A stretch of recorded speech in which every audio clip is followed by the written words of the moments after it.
Sir বাইরের টেবিলের উপরে এই ব্যাগটা ছিল স্যার। এই ব্যাগটার ভিতরে কিছু টাকা আর একটা কোরআন শরীফ আছে স্যার। এটা আমারই ব্যাগ রুবায়েত। সরি স্যার, আমি রেখে দিচ্ছি। আচ্ছা শোনো, যদি তোমাকে এই ব্যাগের মধ্য থেকে কোরআন শরীফ এবং টাকা নিতে বলি, তুমি কোনটা নিবে? আমার টাকাটা দরকার স্যার। স্যার বাইরের টেবিলে কোনো এক কাস্টমার এই ব্যাগটা ফেলে গেছে। এই ব্যাগটা আমার। ও স্যার, আমি বুঝতে পারিনি। এই শোনো, জি স্যার। দেখো তো এই ব্যাগে কি কি আছে। স্যার কিছু টাকা আর একটা বই মনে হচ্ছে।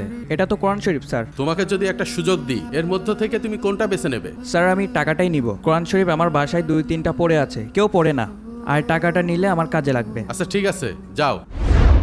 স্যার বাইরে টেবিলের উপরে এই কোরআন শরীফ আর কিছু টাকা কেউ হয়তো বা ভুলে রেখে গেছে। ওইটা আমি রেখেছিলাম আকিব। তোমাকে যদি এই দুইটা জিনিসের মধ্যে যে কোনো একটা বেছে নিতে বলা হয়, তুমি কোনটা নিবে?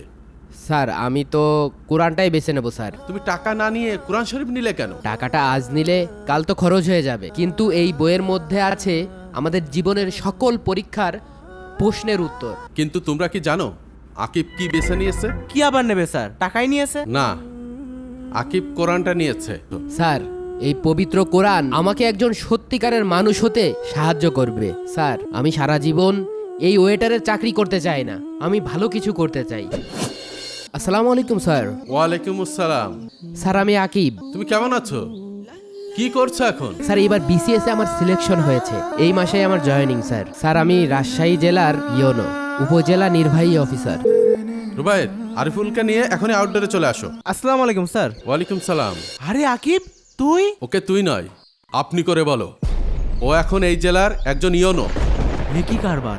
এখন বুঝতে পারছো জ্ঞানের মূল্য কতখানি? জ্ঞানীদের পিছনে টাকা ছুটে আসে। আজকে আকিব প্রমাণ করে দিয়েছে এই দুনিয়ায় আল্লাহর পথে থেকেও সর্বোচ্চ সম্মান অর্জন করা যায়।